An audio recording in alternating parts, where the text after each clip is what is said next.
We'll end down in the south of Israel in Sderot, a very unusual creche which was built entirely in an anti-missile shelter.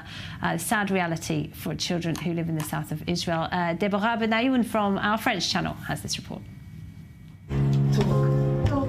At first glance, these children are having fun similar to all other children in a kindergarten, except their kindergarten is a little special. It's entirely armored. Here in the heart of Sderot, adjacent to the Gaza border, 70 children live in a secure environment, sheltered from rockets and other missiles fired from the enclave. It's a project initiated by WIZO, the International Zionist Women's Organization, and funded by donations specifically for Sderot's children. Since 2005, when we left Gaza, this city has been pummeled by rockets in almost every day. In 2007, WIZO, which had daycare centers here in Sderot, decided to build the first bomb-proof shelter, daycare center, that is, the whole thing is a shelter, a bomb shelter.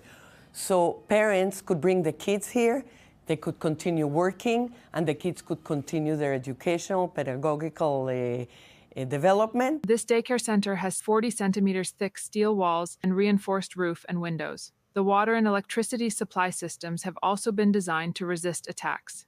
In total, 3 such establishments were built in Sderot, with one key theme: resilience. Because unlike at home or in other daycare centers, children do not need to run for shelter in the event of a rocket alert.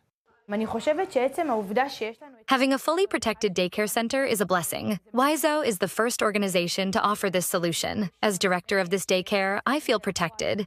Even on a personal level, I have less stress in the event of an alert because I know that the children are protected, as is the entire team. And if we feel protected, we pass it on to children. When the alarm sounds, there is a little movement. The children watch us to know what to do. And when we show them that everything is fine, that we don't need to run, and that we can continue our activities, the children understand this, continue their games too, and do not experience additional stress. An establishment made all the more necessary when the inhabitants of Sderot returned to their city after October 7th. Despite the fighting in the Gaza Strip, rockets have continued to fall on the city and other towns in southern Israel in recent months.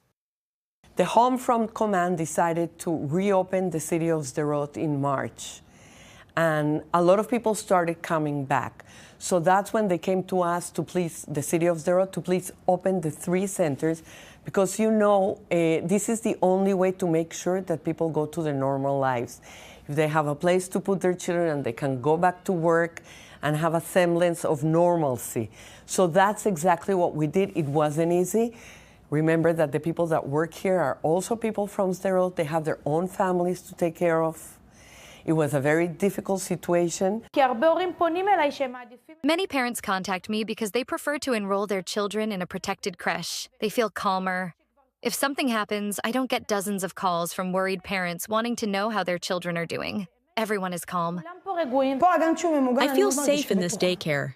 My children are not in a daycare like this, but in a private one because I worked elsewhere, and it was more practical for me in terms of hours. But now that I see what it is like here, I would have preferred to enroll them in a daycare like this, so I have to teach them what war is so that they can know what to do in case of an alarm, which is to say, run for cover. Especially since the trauma of the numerous attacks is still vivid among the population.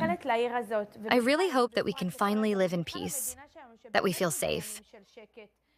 As a mother, I don't go to playgrounds in town. They're great, but I can't enjoy them. I have 2 young children, so I don't leave the house in the afternoon, because if there was an alert, will we have time to find shelter? Will there be one? Because of all this stress, I prefer to stay at home, and there are many people like me. This concerns all trips, even to the supermarket. I was displaced from my house for 6 months, and I think the most protected place still at home. I really hope that one day we will be able to enjoy leaving home without worrying. A desire shared by many Israeli families who hope to see their children grow up far from missiles.